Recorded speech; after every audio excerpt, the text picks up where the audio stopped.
Hello, my beautiful people. You're welcome back to my channel. If this is your first time visiting this channel, you're highly welcome.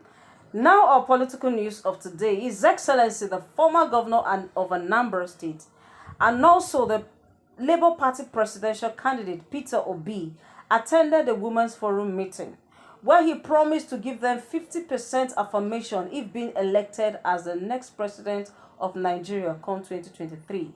Peter Obi, who said that he has always enjoyed the support of women, that women contributed to the success of his administration almost 50%. So you're about to listen to the full speech of Peter Obi in this meeting. Please do not forget to like this video, comment and share to your friends. I'll be waiting for your thoughts at the comment section. See you there. Dr. Rukayat Gurib walked in. I welcome you. Thank you very much.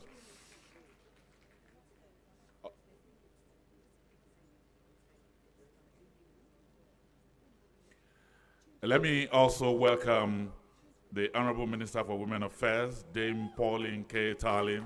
I welcome you.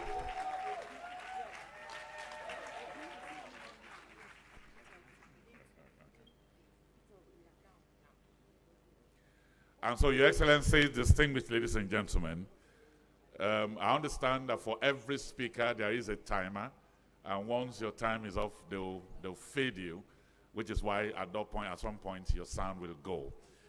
But because of the time and how busy our presidential candidates are, it's time to begin to take them. They have collected the agenda now. We can begin to hold them accountable from this minute onwards.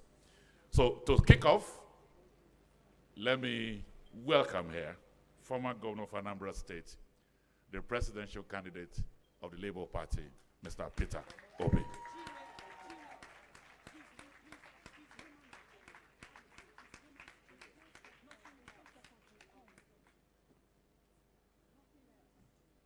Her Excellency, the First Lady, and Your Excellency, the Minister, let me stand on all due and existing protocols and start by apologizing that I have to run away immediately.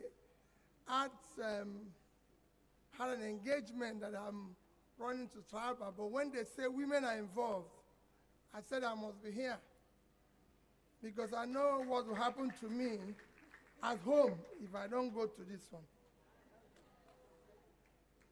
Let me most sincerely thank you for inviting me and everything. What we are doing, I've heard what you said about your agenda and everything. Nigeria is about to hire the next CEO of Nigeria, of the enterprise called Nigeria. And the only thing we have to sell, and I plead to you, mothers, because what we are going through today as a country, you will not believe it. Our country is collapsing. And you can save it. And you mothers are the ones that will suffer more if it goes wrong. I believe in the women. And I believe that you can save the country. So for me, if anybody is coming to tell you what he's going to do tomorrow, let's start from what he did yesterday. Let's look at his past. Look at where he's coming from. I have served in various ways in the corporate industry. And I want you to go and check my record there. But because of want of time, I want to talk about the way I work with women as governor. That's where we will start. I had a female deputy governor. My chief of staff is a woman. My commissioner for planning is a woman. Commissioner for local government is a woman. Commissioner for education, woman. Accountant general is a woman. Commissioner for finance is a woman. I can go on and tell you how I work with women. And I always say it, they are far more productive than men. When you talk about my success today as a governor, I will attribute it to those women. My head of service, God Melifon, sell okuna, they will not say no to me. You can't do this. Our children are involved. So for me, women are critical in this.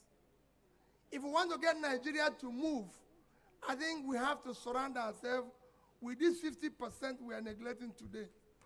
And I'm going to invest in it. They are not going to be there for just ordinary small listen.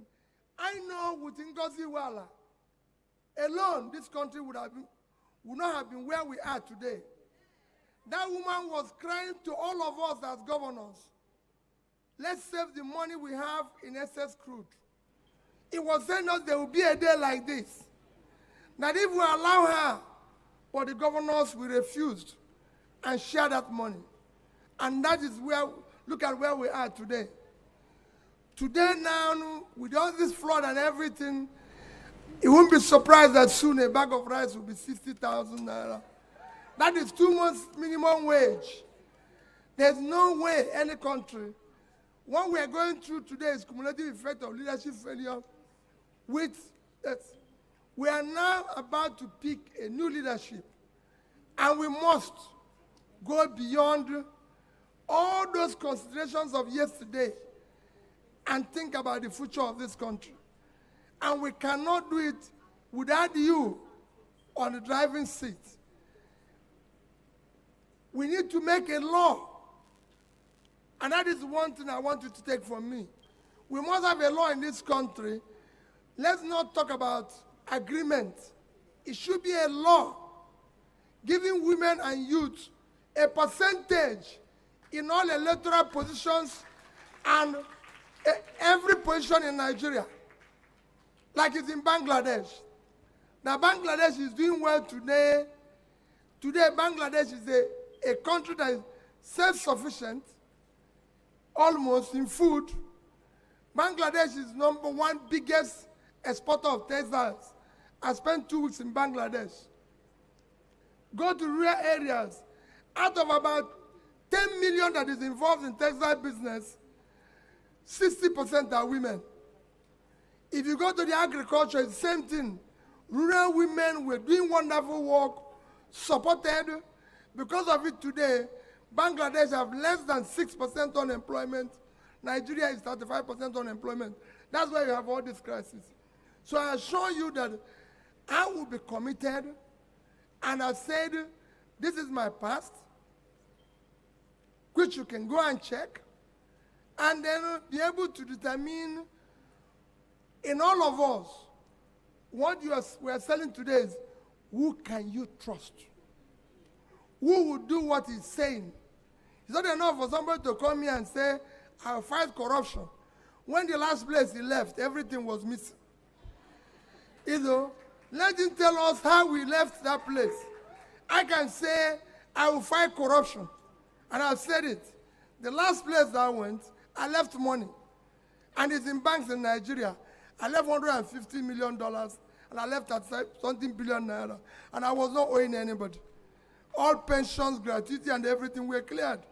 So if anybody says, I'm going to do this, tell us what you did in the last place you passed. So we will trust you that when you get here, you will do the same thing. He's not telling us that I'll do this. There's too much promises here. My dear people, next year, the election, don't vote for me because I'm from the Southeast. Don't vote for me because I'm an Igbo man. Next year's election should not be based on tribe or ethnicity. They don't buy bread cheaper in the north.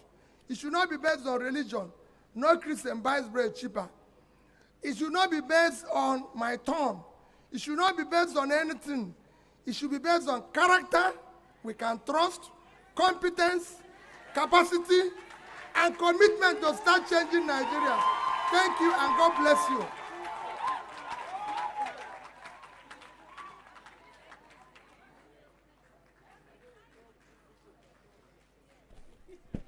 Thank you very much. Can we put our hands together once again for the presidential candidate of the Labour Party, Mr. Peter Obi? We have heard he's been direct, loud. We've heard in person, on radio and television, so we can hold him accountable. Ladies Okay, my people, thank you for watching. Please do not forget to hit that red subscription button and click on the notification bell for more of my political news coming your way. See you in my next video. Bye bye.